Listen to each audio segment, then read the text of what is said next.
Hello, beautiful people. Welcome to Beyond the Mat with me, J. Cole Yoga. I am smoking a vaporizer, something I thought I would never do, but here I am. Look at the crazy shit happening in this world today. I got my Neem Karoli Baba plaid going here. The Maharaji himself. And this was left in a car in the trunk. Car that I bought a few years ago, and I didn't know anything about Ram Dass or Neem Karoli Baba at the time, and yeah, so it's just interesting how things find you, man. Items find you at the right time in life for the right purpose that you don't even know is going to happen yet till later on. Now here I am with my cool Maharaji blanket I like to wrap myself in. Anywho, a vaporizer. So this is not nicotine, tobacco stuff, or anything like that.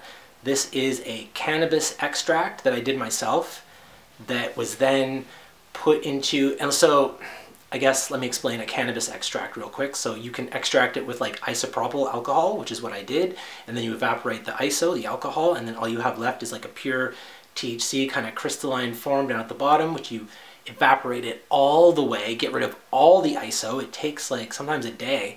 Get rid of all of that, and you scrape it up, and these little crystal shards come out, and then you can put that in like a dabs rig, which is like a bong kind of thing that you smoke the THC crystals with.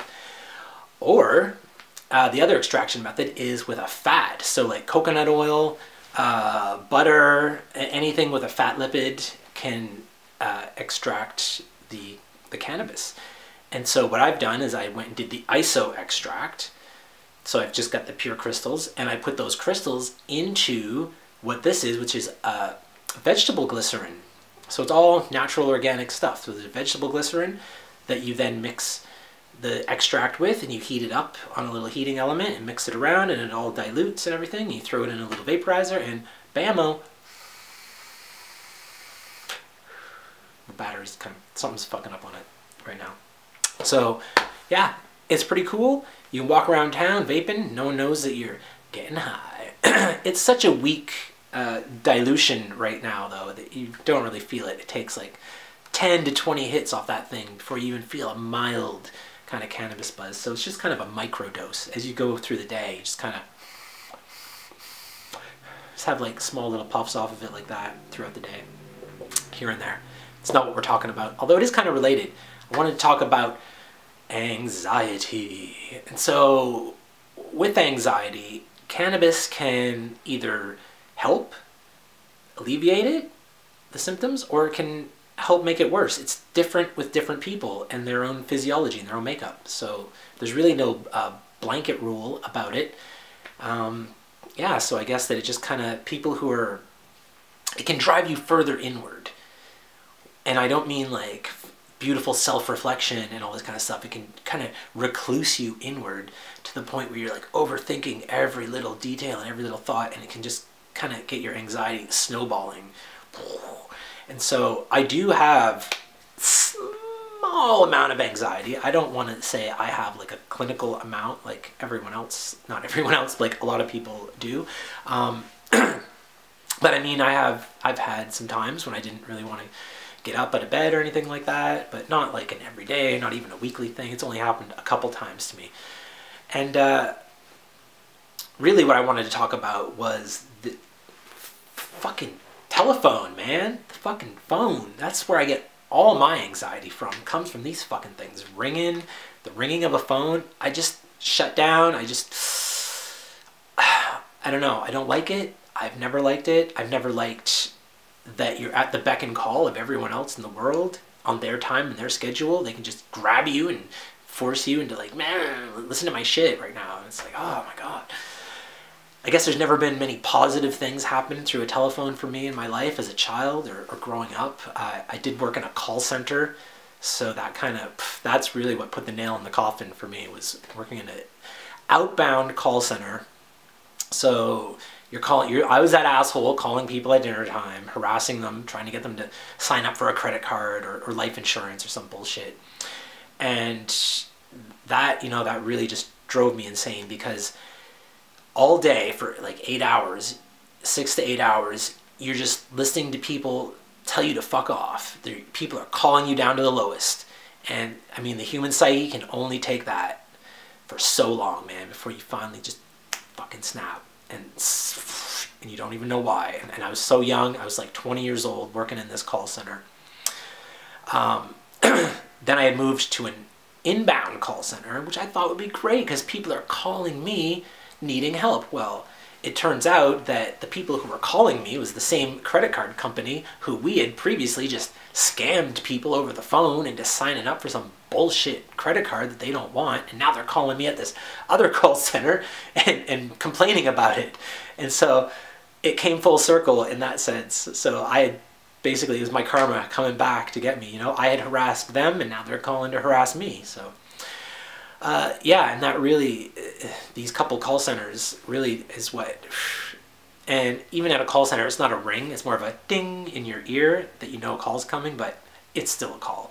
So right now I have my ringers and all notifications across the top that come up on your screen, all that shit is shut off.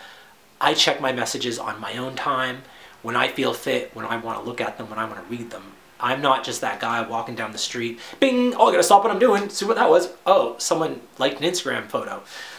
Walking along, ding, oh, better stop, see what that was. Oh, someone retweeted a tweet I put out a week ago. Who fucking cares? Did I really need to stop and see that at this point in time right now? I'm walking down the street enjoying a beautiful sunny day.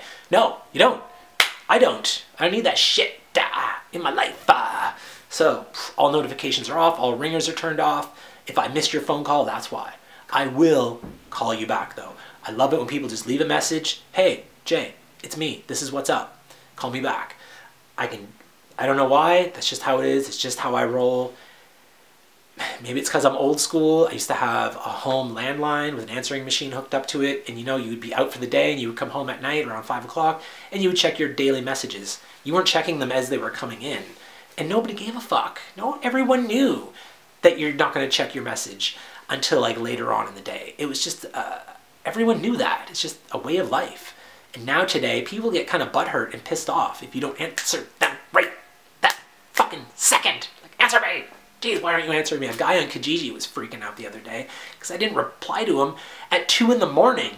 And he's like, buddy, answer me. Buddy, you're not replying. What's going on here? And it's like, holy fuck, dude. Like, I mean, I had seen these messages obviously in the morning when I woke up and decided on my own to check them. Can you imagine if I would have had my beeps and boops and dings going off and they'd pulled me out of my slumber at 2 in the morning complaining like that? Like, oh, it just puts a bad taste in my mouth. It just, I don't like it. I don't like it at all. So that's where my anxiety stems from, is telephones. And I don't know, for me, a little mild cannabis buzz feels really good. It does kind of help alleviate all of that.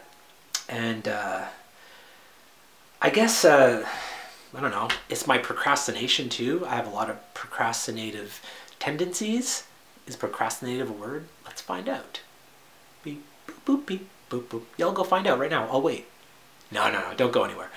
Yeah, my whole procrastination station of my life, it plays off of that anxiety of the phone.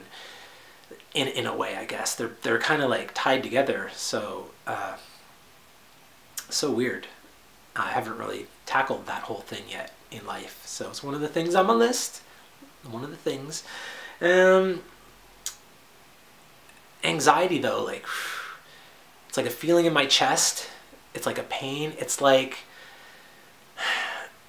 when one of your friends wants you to do something that you know is morally wrong. Like imagine when you're a little kid and you ever get a friend try and pressure you into stealing candy from the store and you're just like, oh, I don't want to do that. Like, I don't want to steal a candy. I'm not that guy. Like, oh, that's not me. And it's like, come on, you can do it. Just go in and say this. Or someone's trying to get you to do something, to say something to someone else that you don't really want to do.